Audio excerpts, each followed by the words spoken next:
ખ્રિસ્તમાં મારા વાલા ભાઈઓ તથા બહેનો, આજે આપણે જોઈ રહ્યા છીએ પ્રેરિતોના કૃત્ય એના 5મો અધ્યાય એની 38 અને 39મી કલમ. શું કહે છે ત્યાં આગળ? એક ગમલિયલ નામને એક ફરોશી શાસ્ત્રી હતા, ન્યાયશાસ્ત્રી હતા, જેના બધા લોકો બહુ માન આપતા હતા. એ પ્રેરિતોને બચાવવા માટે ઊભા થઈ અને કંઈક કહે છે. શું કહે છે? જો 38ની કલમમાં,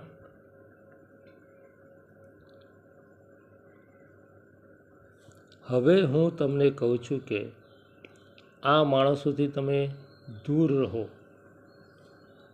અને તેમને રહેવા દો, કેમ કે જો એ મત અથવા એ કામ માણસોનું હશે તો તે ઉથલી પડશે, પણ જો ઈશ્વરનું હશે તો તમારાથી તે ઉથલાવી નંખાશે નહીં.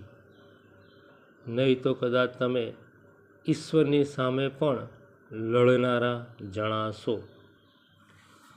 આ શું કહેવા માગે છે? આ માણસોથી દૂર રહો. કેવા માણસોથી દૂર રહેવાની વાત કરે છે? પ્રભુ એટલે કે દેવના માણસોથી દૂર રહેવાનું કહે છે.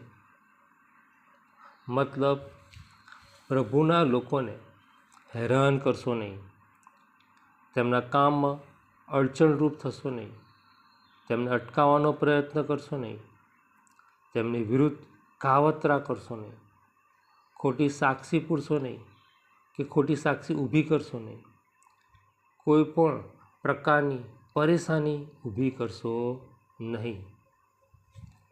આગળ શું કહે છે? અને તેમને રહેવા દો. મતલબ, જે કરે છે તે કરવા દો. ભેગા થઈને પ્રાર્થના કરે છે તો કરવા દો. સંઘીય જીવન જીવે છે તો જીવવા દો. ચમત્કારો કરે છે તો કરવા દો. અન્ય ભાષા બોલે છે તો બોલવા દો. પ્રભુ ઈસુનું નામ લે છે તો લેવા દો. લોકોને ઉપદેશ કરે છે તો કરવા દો. લોકો આપણને છોડીને ચાલ્યા જાય છે તો ચાલ્યા જવા દો. તેમના ઉપદેશથી લોકોના હૃદય વિંધાઈ જાય છે તો વિંધાઈ જવા દો. લોકો ગાંઠનું ખર્ચીને ત્યાં જાય છે તો ખર્ચીને જવા દો. આગળ કહે છે, એ મત અથવા એ કામ માણસોનું હશે તો તે ઉથલી પડશે. જો માણસોએ પોતાની બુદ્ધિથી એ કામ શરૂ કર્યું હશે, પણ જો તેમાં પરમેશ્વરની મરજી નહીં હોય તો તે કામ ટકશે નહીં. માણસ પોતાની જાતને મોટો બનાવવા કોઈ કામ કરતો હશે તો પણ એ કામ ટકશે નહીં. તેમાં પરમેશ્વરની સહાય મળનાર નથી અને તે કામમાં પવિત્રતા પણ સામેલ થશે નહીં. તેમાં સ્વાર્થ, લોભ, ઈર્ષા, અભિમાન ભળી જશે અને પછી એ પતન થશે.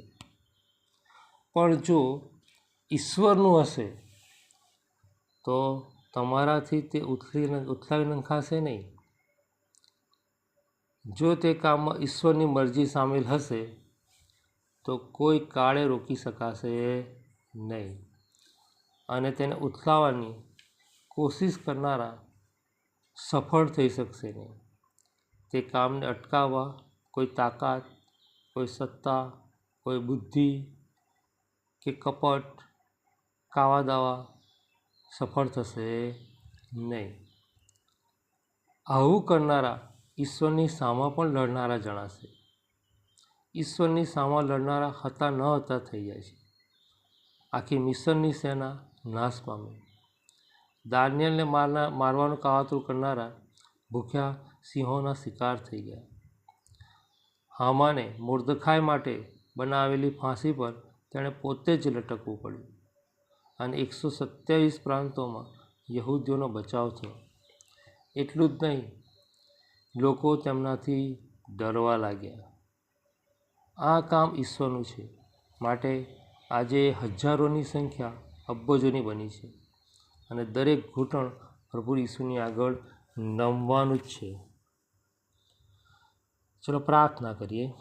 હે પિતા, તમારા કામમાં અમે સામેલ થનારા બનીએ, સફળ બનાવનારા બનીએ, પૂરું કરનારા બનીએ. માટે અમને બળ, બુદ્ધિ અને ડહાપણ આપો. આ પ્રાર્થના પ્રભુ ઈસુ ખ્રિસ્તના નામે કરીએ છીએ. સાંભળો અને માન્ય કરો પિતા. આમીન.